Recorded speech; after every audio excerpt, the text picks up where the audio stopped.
Primeiro Reis, Segundo Reis, classificado ali como livros históricos, conta um pouquinho da história de Israel, amém?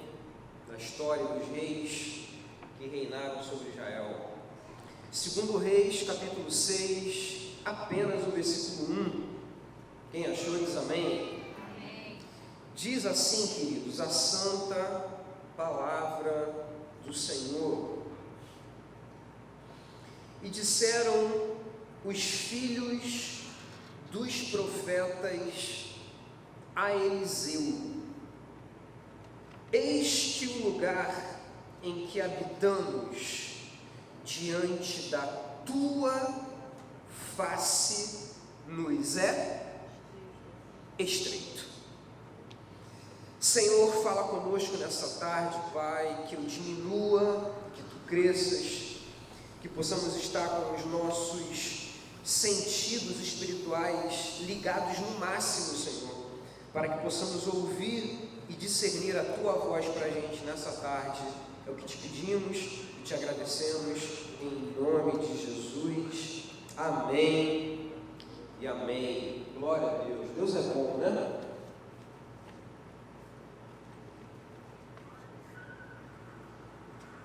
Irmãos, esse mês nós estamos aprendendo com Deus sobre um tema chamado interior e exterior.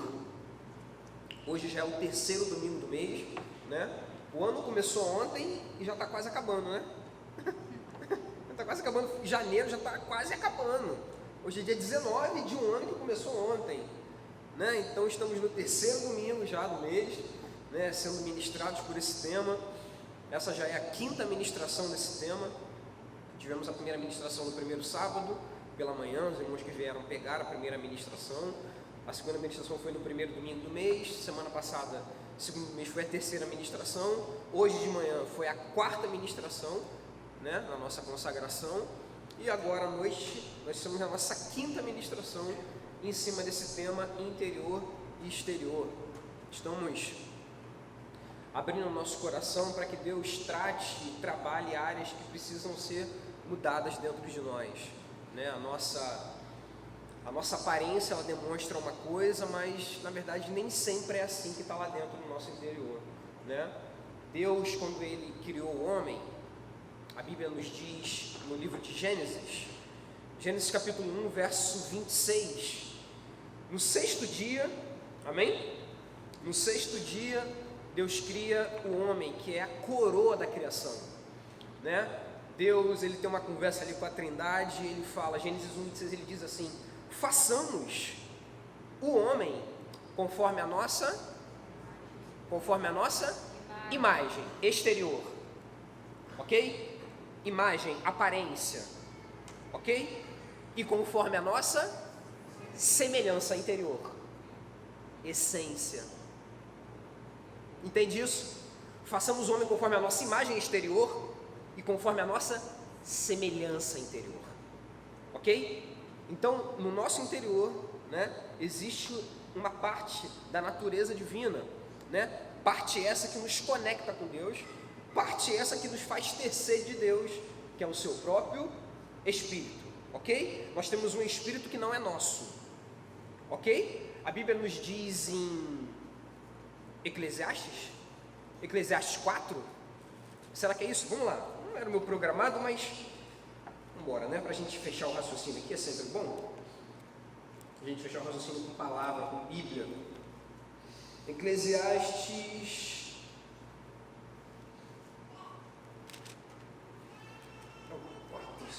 com a memória boa.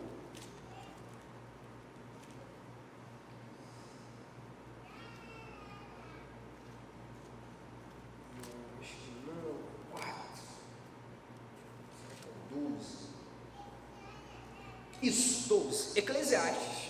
Acertei o livro, mas ainda não tenho a mente igual o Léo, né? Um dia eu vou receber a mente do Léo. Brincadeira, a mente do Léo é a mente do Léo. Amém?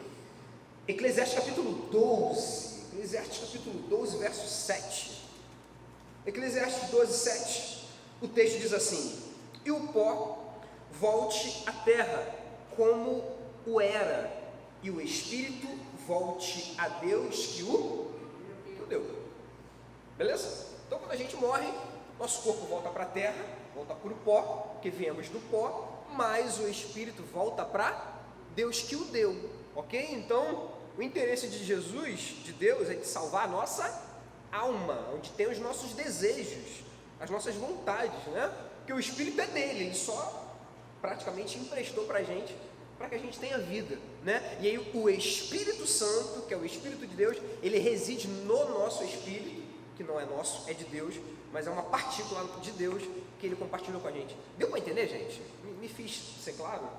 Beleza? Então, lá em Gênesis capítulo 1, verso 26, né? Deus cria o homem à sua imagem exterior, conforme a sua semelhança, apontando para o interior. Né? Então, vamos lá, para a gente não perder tempo, que a gente ainda vai ter aquele momento de oração. Eu estou sentindo muito Deus naquele momento de oração que estamos fazendo, sempre antes do culto acabar. Vamos lá. A gente leu o texto base para hoje à tarde, é 2 Reis, capítulo 6. Amém? 2 Reis, capítulo 6, verso 1. Olha o que diz o texto. E disseram os filhos dos profetas. Disseram a quem? A Eliseu. Vamos lá. Irmãos, aqui no Antigo Testamento, nessa fase, né, da transição do regime da monarquia em Israel, né, a gente sabe que o primeiro rei de Israel foi Saul, ok? A gente sabe que o segundo rei de Israel foi Davi, agora sim, um rei segundo o coração de Deus, né? O terceiro rei de Israel foi Salomão. O quarto rei de Israel foi Roboão, e por aí vai, né? Abias, e por aí vai, os outros reis, Abias, Asa, né? Josafá, e por aí vai, né? Então, a gente sabe, né? E isso falando no Reino do Sul, né? Que é a dinastia de Davi. Beleza? A gente sabe que o reino foi dividido com Salomão, Reino do Norte e Reino do Sul. Reino do Sul, né, que seguiu, né, a dinastia de Davi, né, onde Roboão começou a reinar. Roboão, que era filho de Salomão, começou a reinar no Reino do Sul, né? Depois de Roboão veio Abias, depois de Abias Asa, e por aí segue os reis de Israel. Então, nesse tempo da monarquia, era comum existir casas de profetas, ou ranchos de profetas em Israel, ok? Porque os reis pediam muito o auxílio dos profetas para entenderem qual era a direção de Deus, né? Nós temos um texto, vamos lá, irmãos, vamos fazer uma mensagem hoje dinâmica. Abra sua Bíblia aí, segundo Samuel, capítulo 19. 1 Samuel, vamos lá, 1 Samuel, capítulo 19. Vamos ler um texto aqui para corroborar essa informação, para a gente entender melhor o contexto. 1 Samuel capítulo 19. 1 Samuel capítulo 19, versículo 18, do verso 18 em diante, diz assim o texto, irmãos.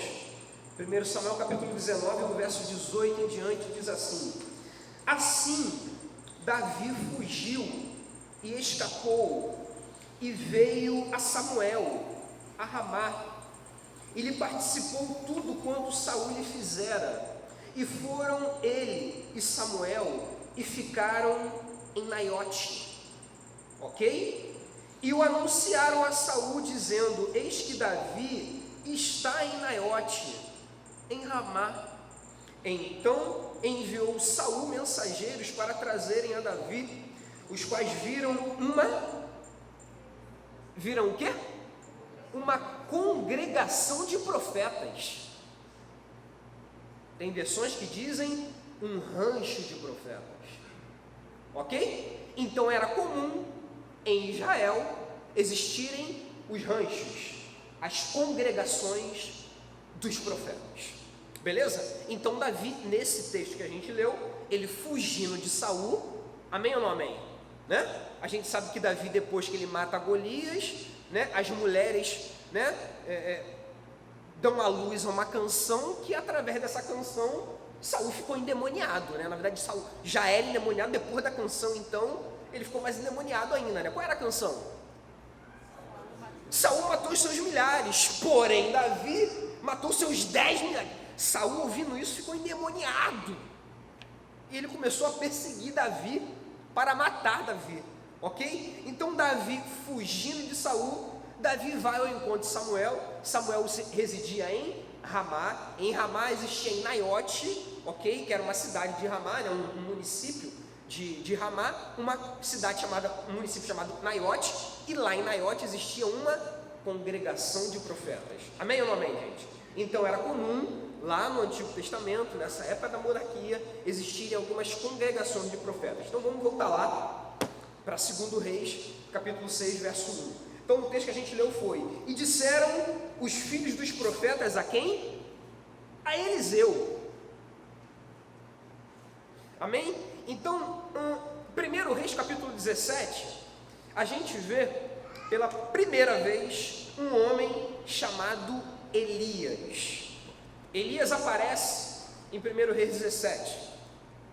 1 Reis 17, o rei de Israel, não do reino do sul, mas do reino do norte. O rei de Israel do reino do norte é um homem chamado Acabe. Elias aparece no reinado de Acabe. Acabe, como sabemos, foi o pior rei do reino do norte. A Bíblia diz que nenhum rei foi tão cruel como Acabe, porque Acabe, além de fazer o que era mal aos olhos do Senhor, Acabe ainda tomou por mulher a Jezabel, ok? A palavra Jezabel significa sem nobreza, ou não há nobreza, ok? Então, Acabe, além de fazer tudo de errado, além de desobedecer o Senhor, ele ainda se casa com uma mulher que não tem nada de nobreza, que não é nobre, chamada Jezabel. Jezabel, casando-se com Acabe, ela implanta em Israel todo o sistema pagão que ela vivia em Tiro. Jezabel era filha de um rei Tiro, né? De um rei de Tiro, né? Tiro e Sidom, né? Que eram cidades unificadas, chamado Etbaal. Etbaal é rei dos Sidônios, ok? Ele é pai de Jezabel. Então, quando ela se casa com Acabe, ela traz para Israel toda a sua cultura pagã. E aí eu não vou ter tempo para a gente entrar no contexto, né? Depois, numa outra oportunidade, a gente fala sobre isso. Mas Elias aparece em 1 Reis 17, no tempo do reinado do rei Acabe. Elias aparece, né? E aí, como nós já conhecemos a passagem, falando que segundo a sua palavra não iria chover. E é isso que acontece. A Bíblia diz que durante 3 anos e meio não chove em Israel, segundo a palavra de Elias, ok? Deus ratifica e Deus assina embaixo na palavra que Elias havia liberado. Não chove em Israel durante 3 anos e meio. Elias, depois ele aparece, né, novamente para Acabe, né, fala que vai haver chuva, né? A gente falou aqui um pouquinho aqui no início do culto hoje, né? 1 Reis capítulo 18, Elias confrontando os profetas de Baal, né? A gente falou um pouquinho aqui sobre a reconstrução do altar do Senhor que ele faz, que estava quebrado, enfim. 1 Reis capítulo 19, Elias, ele foge, porque Jezabel, a esposa de Acabe, no momento em que Elias está fazendo essa afronta com os profetas de Baal, a Bíblia não nos menciona Jezabel no texto. Então a impressão que me dá é que Jezabel, no confronto de Elias com os profetas de Baal, a impressão que me dá é que ela não está em Israel na época. Quem está entendendo isso diz amém, gente? Olhando o texto, analisando o texto, me dá a entender que ela não está lá, porque não cita Jezabel no capítulo 18 de 1 Reis, ok? Cita Elias lutando com os, não lutando, né? Não uma briga, né, de carne e sangue, porque a nossa briga, como o apóstolo Paulo declarou, não é contra a carne nem o sangue, mas contra os principados e potestades, né? O apóstolo Paulo declara isso lá em Efésios capítulo 6, beleza?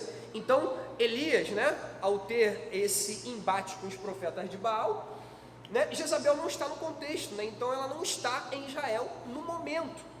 Mas em 1 Reis capítulo 19, Jezabel, quando ela toma conhecimento que Elias havia destruído 450 profetas dela, né, de Baal, mais 400 profetas de Azerá, totalizando aí 850 profetas, quando ela toma conhecimento disso, ela manda uma mensagem para Elias. Amém ou não amém, Elias? Amém. ela manda uma mensagem para Elias, né, dizendo que ela iria matar Elias, assim como ele fez com os profetas dela. Elias, que é um homem de Deus, mas também Elias é um homem igual a gente. Amém ou não amém? Um homem sujeito às mesmas paixões que a gente. Um homem que tem medo igual a gente.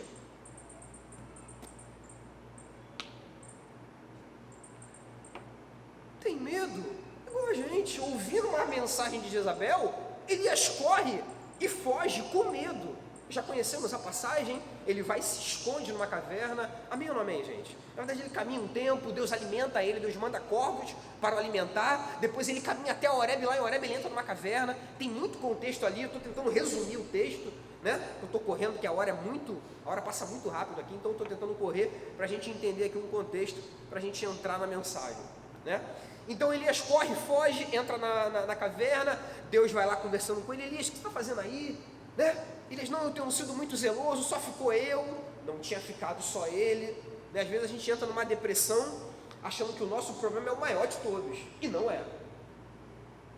Não é verdade? Às vezes quando a gente vai conversar com o nosso irmão aí do nosso lado, para conversar com o irmãozinho do nosso lado para você ver o tamanho que é o teu problema. Já experimentou isso? Vem para a igreja, eu estou vivendo um problema.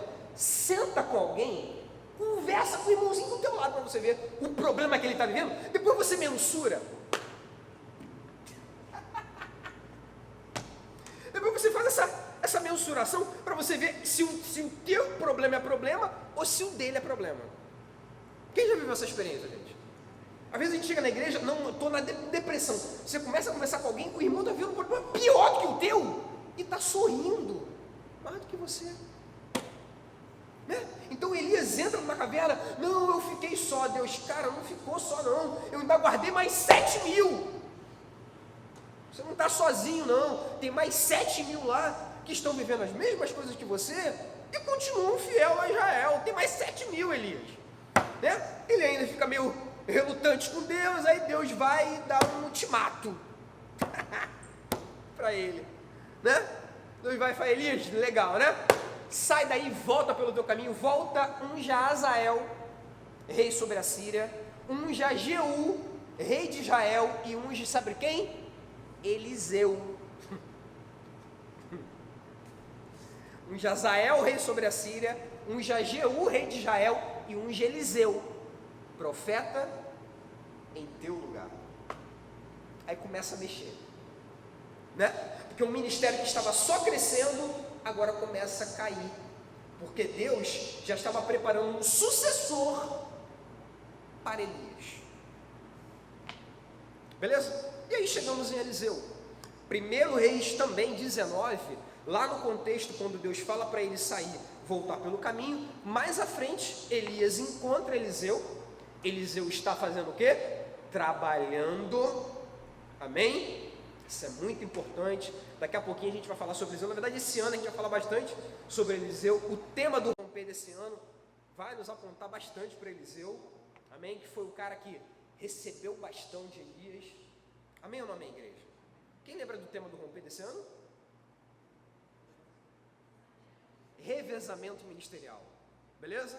Eu preciso correr com a geração atual para eu ser digno de receber a unção dessa geração atual. Amém ou não amém, gente? Beleza. Esse é o cerne do romper desse ano. Então Elias, quando ele encontra Eliseu está trabalhando, ele está ali, né? Eliseu era um agricultor, cuidava da terra, né? Cuidava de bois. Ele está com a 12ª, né?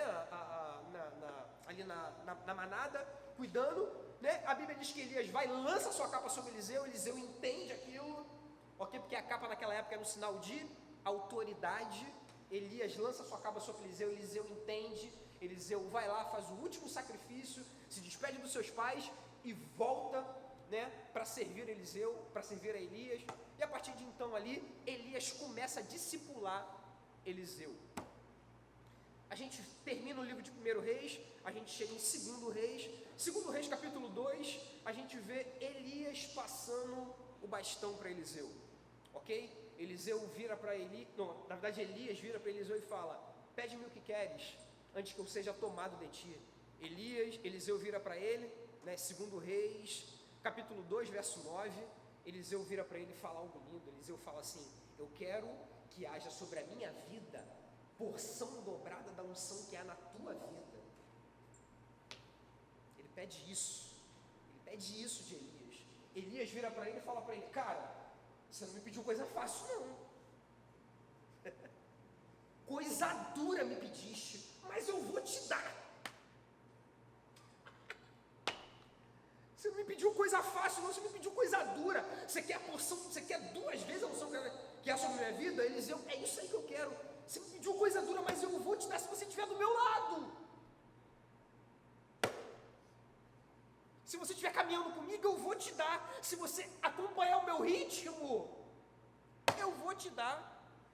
Então eu vejo, irmãos, que na geração atual existe uma predisposição em nos transferir a unção. Quem está entendendo isso diz amém, igreja? Ano passado, não sei se você percebeu, mas o pastor Manuel pregou muito aqui ano passado, né, sobre transferência de unção. Quem lembra disso, gente? Ele pregou muito isso aqui ano passado, muito. Eu falei: Senhor, esse já é o tema do romper do ano que vem que ele está ministrando. Beleza? Porque eu, como líder de jovens, eu preciso estar conectado com o meu pastor, irmãos. Se eu não estiver conectado com aquilo que ele prega, eu vou pregar o que para vocês, gente? Então, ano passado, o pastor Manuel pregou muito sobre isso, transferência de unção. Então, existe uma predisposição na nossa geração em passar unção. Já existe isso. Agora, a geração atual, agora que está vindo, existe essa predisposição de vocês de receber essa unção? Tem que existir isso, gente. Nosso Deus é um Deus geracional. É o Deus de Abraão, é o Deus de Isaac, é o Deus de Jacó, que é o Deus de José, que é o Deus de Moisés, e por aí segue. Amém, igreja? Amém. Então, o tema dessa mensagem de hoje vai falar de interior, vai falar de exterior, mas também vai falar um pouquinho sobre o tema do romper desse ano, né? Então, Elias, a partir de então, começa a discipular Eliseu, e Eliseu, lá em 2 Reis, capítulo 2, ele pede, ele deixa muito claro: olha, eu quero 2 vezes a unção que é na tua vida, eu quero porção dobrada da unção que é na tua vida. E Elias vai virar para ele e fala: eu vou te dar, você merece. Né? E aí, a partir de então, Eliseu assume o papel do profeta em Israel. Amém. 2 Reis capítulo 2, acabei de falar. 2 Reis capítulo 3, a gente vê Eliseu aparecendo também para Jorão agora, ok? Quem é Jorão, Rafa? Jorão é o filho de Acabe, não o filho mais velho de Acabe. O filho mais velho de Acabe é Acasias. Ok? Quando Acabe morre, Acabe, relembrando, rei do reino do norte, quando Acabe morre, a Bíblia diz que Acasias, o seu filho mais velho, assume o reinado. Logo em seguida, Acasias, ele fica enfermo de uma enfermidade, ele morre dessa enfermidade. Quem assume agora é o seu irmão, ok? Chamado Jorão. 2 Reis capítulo 3, a Bíblia diz que Jorão pede auxílio de Eliseu, né? Eliseu baixa um pouquinho a guarda, porque Eliseu no primeiro momento não queria falar com Jorão, porque Jorão era um cara que seguia a mesma vibe, né? O mesmo estilo de vida do seu pai Acabe. Jorão não foi um bom rei em Israel, ok? A Bíblia diz que Eliseu não quer muito papo com Jorão, né? A Bíblia diz que Eliseu, se não fosse a presença de Josafá, Eliseu nem falaria com Jorão. Está faltando isso hoje. Profetas de atitude, profetas que não se corrompem, está faltando isso hoje. Ok? Jorão vai para uma guerra contra os moabitas, ele chama Josafá. Ainda bem que ele chamou Josafá, porque se ele não chama Josafá, Eliseu não ia nem ajudar. Ok? E aí é um outro contexto, é para um outro dia isso, estou tentando só te contextualizar. 2 Reis capítulo 4 conta a história da mulher sunamita, né? Ela preparando um quarto para Eliseu. 2 Reis capítulo 5 conta a história do general. O general Ciro, chamado Naamã. A Bíblia diz em 2 Reis, capítulo 5, verso 1, diz o texto: e Naamã,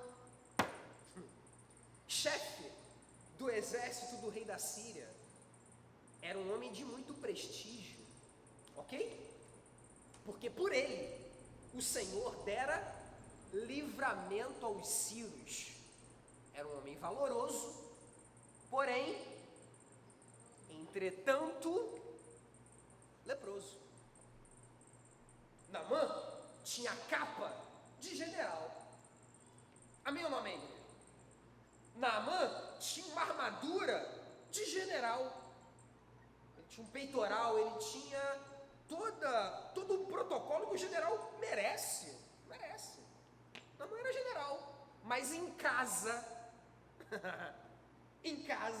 as pessoas viam ele como leproso, porque a gente pode maquiar muito bem fora, mas em casa a gente revela quem somos.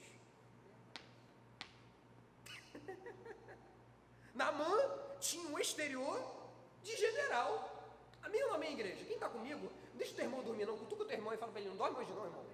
Dorme não, que Deus vai falar com a gente hoje. Sentimos Deus falando com a gente, né? Então Naamã por fora, ele tem uma capa de general, ele tem uma estrutura de general, ele tem armadura, ele tem todo o protocolo que um general merece. Ele é um general da Síria, ok?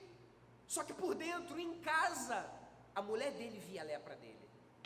Ó, a empregada dele via a lepra dele. E a empregada dá uma dica para ele, né? Olha, quem dera que o meu Senhor estivesse em Israel, porque lá em Israel ele seria curado, né? O homem de Deus está lá e tal. A Bíblia diz que Naamã vai até Israel, ele erra, né, o endereço no primeiro momento. Ele vai até o rei de Israel, que na época era Jorão, filho de Acabe. Jorão, quando recebe Naamã e recebe uma carta do rei da Síria, o que Jorão faz? Jorão rasga suas vestes, fala, cara, eu não posso curar esse homem. Aí a Bíblia diz que alguém lá no palácio do rei informa para Eliseu. O que Eliseu faz? Que é o profeta de Israel até então. O que Eliseu faz? Galera que lê a Bíblia aí, me ajuda, gente.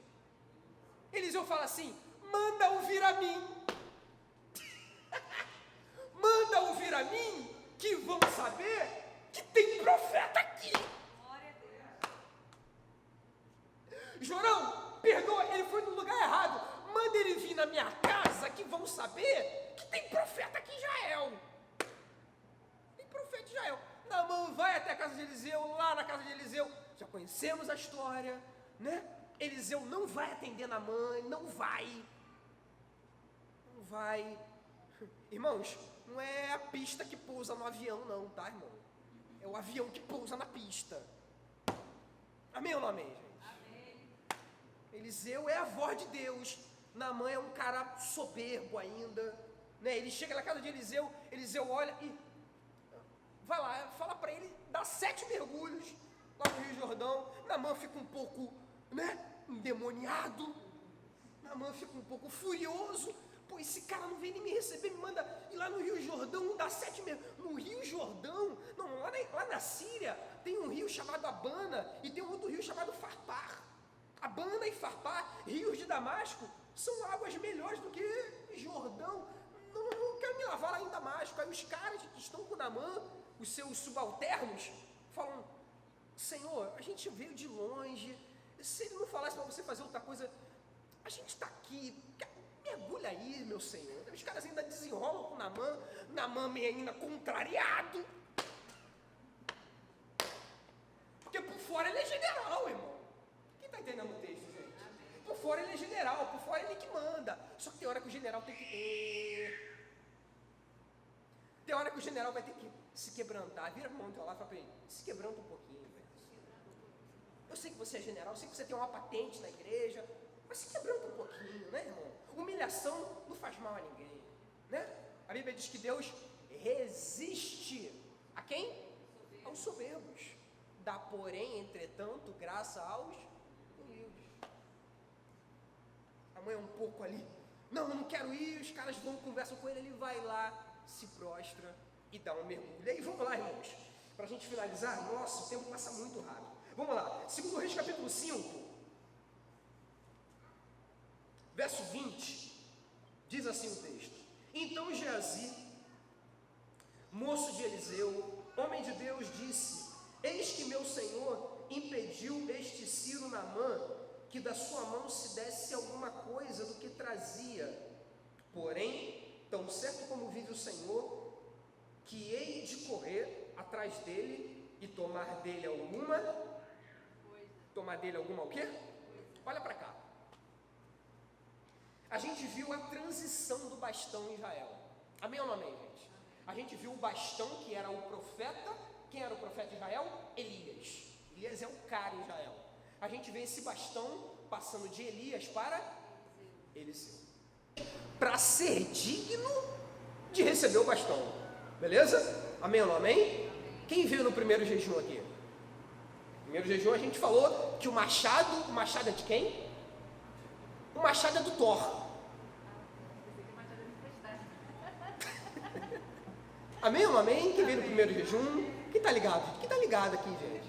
Fica comigo aqui, fica comigo, hein? Pertinho, pertinho. A gente aprendeu no primeiro jejum que o machado é de quem?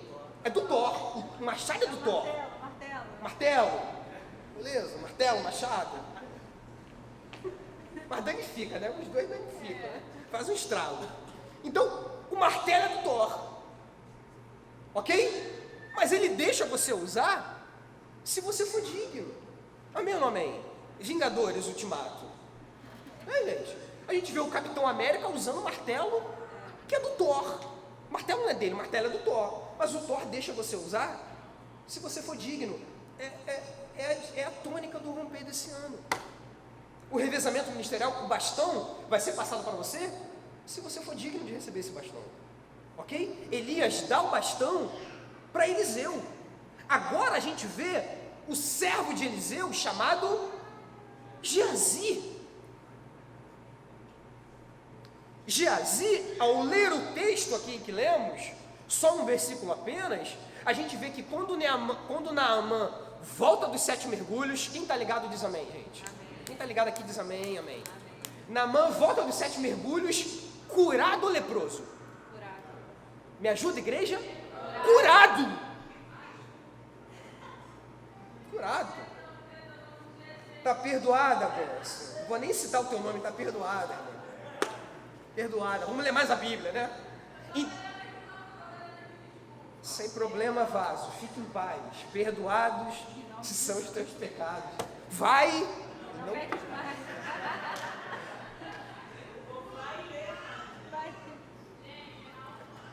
Sem problema, vaso. Então Naamã, ele volta dos 7 mergulhos, curado ou leproso? Curado. Curado. Ele volta curado e ele quer ser grato a Eliseu. Ele quer dar um presente para Eliseu. Ele quer ser grato, gente. Ele quer deixar uma oferta na igreja. Existe problema nisso, gente? Nenhum. Nenhum. Ele volta e quer dar um presente para Eliseu. O que Eliseu fala para ele? Eu não quero receber presente teu. Ele insiste, Eliseu fala não. Eliseu não aceita presente de Naamã. Ok? A Bíblia diz que Naamã ele vai embora para sua terra porque ele era Ciro. Mas ele ainda, ali já no encontro, ele tem um encontro com Deus. Ele fala com Eliseu, Eliseu, me perdoa quando eu tiver ainda que assumir um protocolo lá diante do rei da Síria. Me perdoa, né? Naamã tem um encontro com Deus de Israel ali. Ele volta para sua terra. A Bíblia diz que ele não se distancia muito, a distância não é muito longa. E a Bíblia diz que Geazi, o moço de Eliseu, vira para Eliseu e diz que vai, na verdade, calma aí. Então Geazi, moço de Eliseu, ele fala consigo mesmo. No verso que a gente leu, verso 20, então Geazi, moço de Eliseu, homem de Deus, disse. Ele não disse a Eliseu. Quem está entendendo isso diz amém, gente? Ele não fala a Eliseu, olha só Eliseu, eu vou lá, Naamã. Ele não fala isso, ele fala consigo mesmo. Ele disse consigo mesmo, eis que o meu Senhor impediu a este Ciro Naamã que da sua mão lhe desse alguma coisa do que trazia, porém tão certo como vive o Senhor, que hei de correr atrás dele e tomar dele alguma coisa. Então ele está dizendo consigo mesmo, meu Senhor, que é Eliseu, impediu o Ciro Naamã de lhe dar, eu vou atrás dele e vou tomar alguma coisa. Irmãos, Eliseu, que é o profeta, que é o líder, não toma nada de Naamã. Geazi, que é o moço que deveria fazer a mesma coisa, não segue o padrão do líder. Quem está entendendo isso diz amém? Amém. Eliseu não toma presente nenhum de Naamã. Naamã vai embora. Geazi, que é o moço de Eliseu, que poderia ser o terceiro de uma linhagem profética. Hoje a gente conhece a história de Elias, conhecemos ou não conhecemos? Hoje a gente conhece a história de Eliseu, conhecemos, poderíamos conhecer a história de Geazi, que era um cara que andou com a pessoa certa, mas não recebeu o bastão de Eliseu, porque ele não era digno. Se você não for digno, o bastão não vai ser passado para você.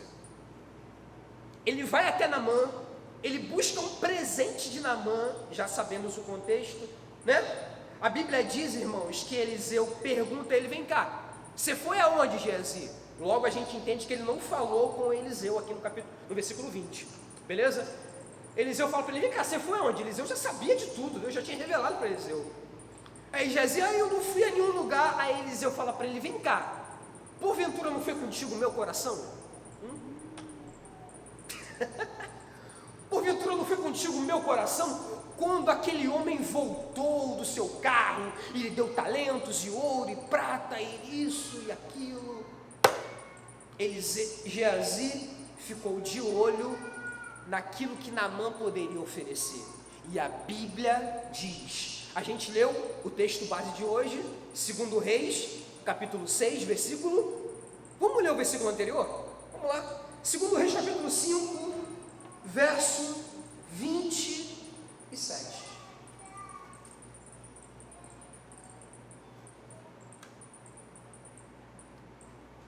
2 Reis, capítulo 5, verso 27. Olha o que diz o texto. Portanto, a lepra de quem? Naamã. De Naamã se pegará a ti e a tua o quê? Semente. E aos que de ti vierem. A ti, os teus filhos, os teus netos, e por aí segue. Se pegará a ti e a tua semente para sempre.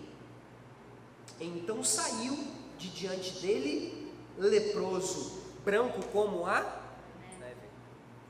A partir daí, ok? A gente não vê mais Geazi andando com Eliseu, ok? Existe um texto mais à frente, né, que mostra ainda a figura de Geazi, mas na cronologia existem estudiosos, né, teólogos bíblicos que dizem que o texto não está seguindo uma ordem cronológica, né? Mais à frente o texto seria uma ordem anterior, que é o capítulo 8, né? 2 Reis capítulo 8, mais à frente, nós vamos ver a palavra Geazi ainda, o homem Geazi aparecendo. Só que dizem alguns teólogos que esse contexto está bem antes desse texto aqui, ok? Do contexto da lepra, onde ele vai atrás de Naamã.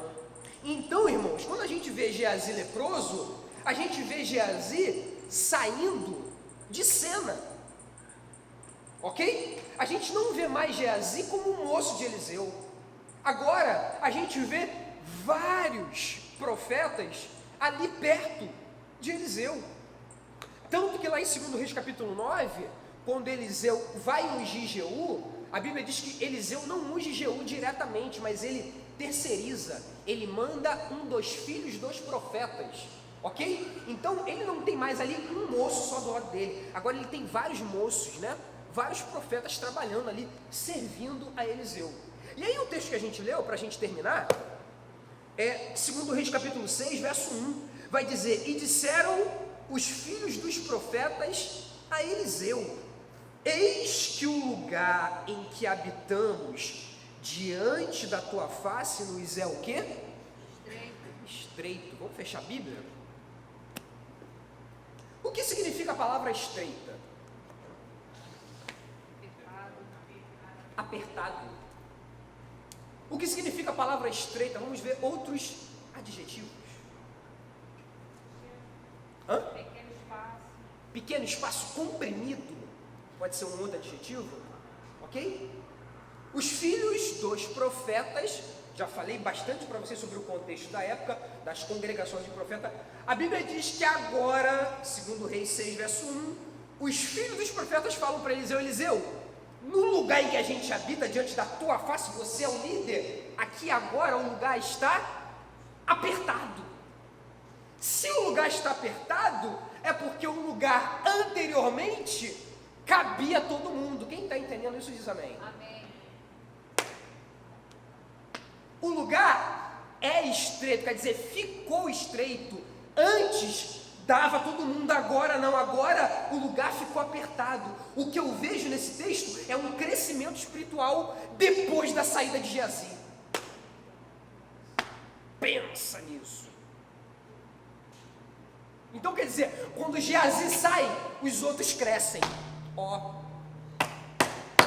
Quando Geazi sai, existe crescimento no ambiente espiritual. Quem entende isso diz amém, igreja. Amém.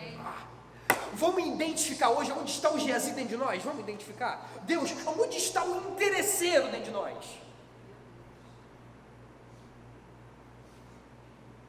Aonde está o interesseiro? Porque Geazi correu atrás daquilo que Naamã tinha. Geazi correu atrás daquilo que Naamã poderia oferecer. Geazi correu atrás das coisas do mundo que vão perecer. Ele corre atrás das coisas do mundo, a lepra de Naamã se apega a Geazi, e Geazi sai de cena. No próximo capítulo, o lugar que os profetas habitam já fica apertado. Por que ficou apertado? Porque eu vejo a galera crescendo, se dedicando mais. Então é só o podre. É só o podre sair que aquelas outras pessoas começam a crescer. Quem está entendendo, gente? Amém. Glória a Deus. Quando Geazi sai, dá lugar para os outros crescerem. E aí o lugar fica apertado. A gente tem que ampliar, tem que fazer uma segunda igreja. Quem está entendendo isso diz amém? Amém. Amém, gente? E aí? Onde está Geazi? Aonde está o interesseiro dentro de nós? Que está buscando mais as coisas do mundo e menos as coisas de Deus. Quando Geazi sai, o lugar fica apertado, porque os caras começam a crescer. Existe crescimento quando Geazi sai. Aonde está o Geazi dentro de nós? Amém? Vamos terminar por aqui? Vamos ficar de pé?